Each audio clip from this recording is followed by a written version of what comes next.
Kalau Indonesia lolos Piala Dunia sekarang, kemungkinan Indonesia akan menjadi negara pertama dengan peringkat FIFA terendah sepanjang sejarah yang lolos ke Piala Dunia. Tapi sebelumnya ada juga loh yang pernah lolos ke Piala Dunia tapi rankingnya cukup rendah.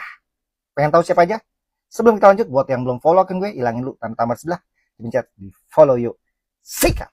Nih, pada tahun 94 ada Timnas Bolivia yang waktu itu peringkatnya berada di peringkat FIFA 43. Kemudian pada Piala Dunia 2010, Korea Utara menempati peringkat 105.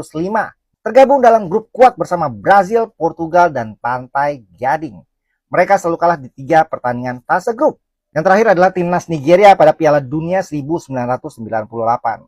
Pada saat itu, Timnas Nigeria diperkuat oleh Jai Okocha, legenda negara tersebut, yang menempati peringkat ke-74. Meskipun pada Piala Dunia 98, mereka menempati peringkat FIFA terendah, tapi mereka berhasil maju ke babak 16 besar. Kita doain aja, semoga timnas kita bener-bener lolos ke Piala Dunia. Prediksi kalian, kita nanti lolos pada peringkat berapa ya? Komentarnya, sikat. Walaupun memang peringkat Indonesia paling rendah, tapi kita tetap berharap Indonesia akan masuk ke Piala Dunia ya, walaupun kita harus melewati round 4 ya. Karena kalau untuk di round 3 rasanya ini sudah berat, walaupun memang tidak mustahil. Tapi apapun itu, kita harus tetap dukung, kita harus tetap bersatu untuk mendukung tim nasional kita supaya timnas Indonesia lolos ke Piala Dunia. Itu yang utama ya. Entah itu rankingnya berapa, kita nggak peduli ya, harusnya Indonesia bisa masuk Piala Dunia.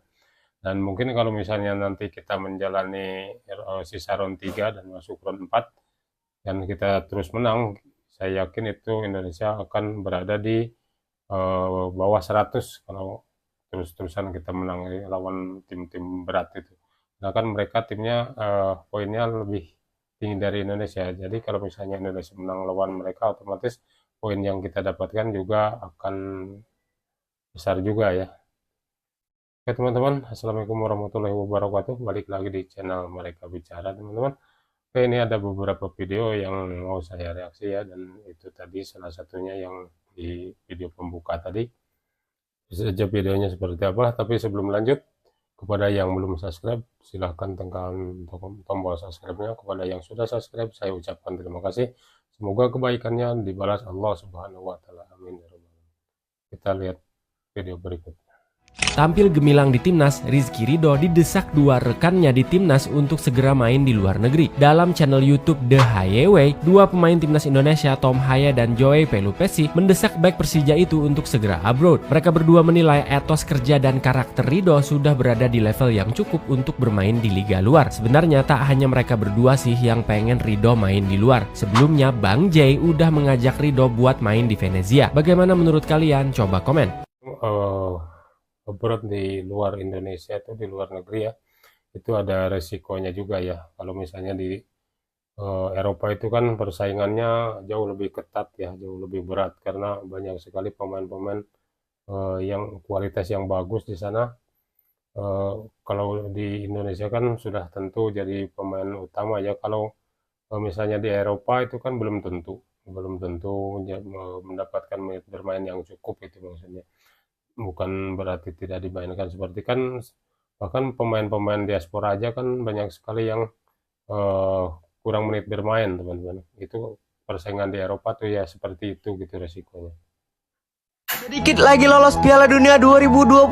Inilah daftar 8 pemain top Eropa yang masuk calon pemain naturalisasi Timnas Indonesia. Langsung saja kita lihat 8 pemainnya. Kita mulai dari yang pertama, ada Jairo Ridwan dari klub Royal Antwerp, 28 tahun.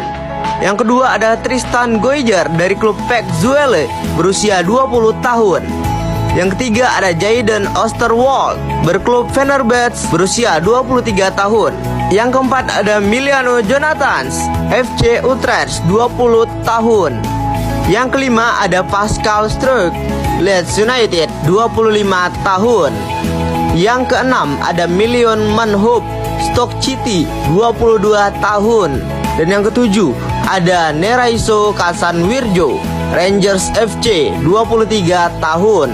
Dan yang kedelapan ada Ryan Flamingo, PSV Eindhoven 22 tahun. Bagaimana menurut kalian? Misalnya ke-8 pemain ini selesai dinaturalisasi sebelum melawan Cina dan Jepang, saya rasa timnas Indonesia akan lebih kuat ya, jauh lebih kuat daripada sebelumnya ini. Soalnya kan kalau melihat dari klub-klub di mana mereka bermain ini kan, walaupun memang tidak semua ya, klub-klubnya kan cukup berkualitas gitu.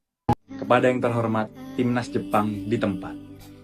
Atas dasar yang pertama, dasar mimpi rakyat Indonesia yang tinggi untuk melihat timnasnya bisa tampil di Piala Dunia 2026. Dasar yang kedua, katanya Jepang saudara Indonesia, katanya Nippon cahaya Asia, katanya Nippon pelindung Asia, katanya Nippon pemimpin Asia. Maka dengan dasar tersebut di atas, kami mengajukan permohonan kepada timnas Jepang agar bermain tidak terlalu serius, agar jalan timnas Indonesia menuju Piala Dunia 2026 berjalan lurus dan mulus.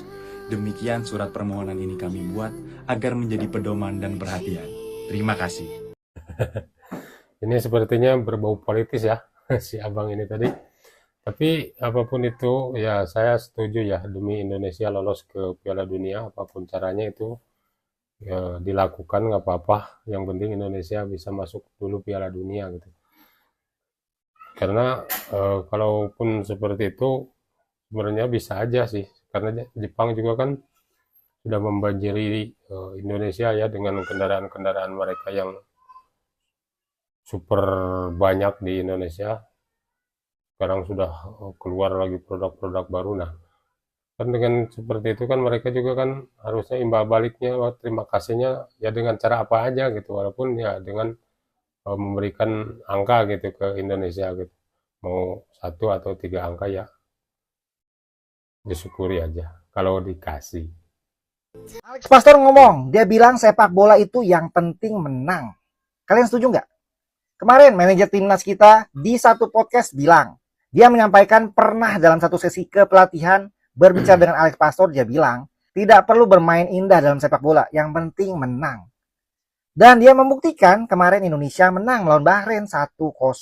Tapi kok ada yang berbeda ya dari omongan Alex Pastor dan permainan kemarin.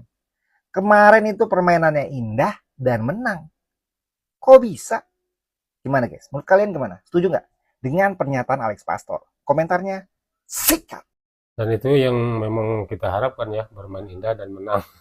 Walaupun tidak melakukan total football seperti di pertandingan pertama ya. Karena seperti sebenarnya permainan seperti itu kan sudah dilakukan oleh Sintayong dulu ya. Sudah sejak lama Sintayong menggunakan formasi seperti itu. Tapi Sintayongnya keburu out dan sekarang digantikan oleh Patrick Kluivert dan kawan-kawannya. Oke teman-teman, itu saja video dari saya. Terima kasih sudah menonton. Jangan lupa di like, komen, dan subscribe.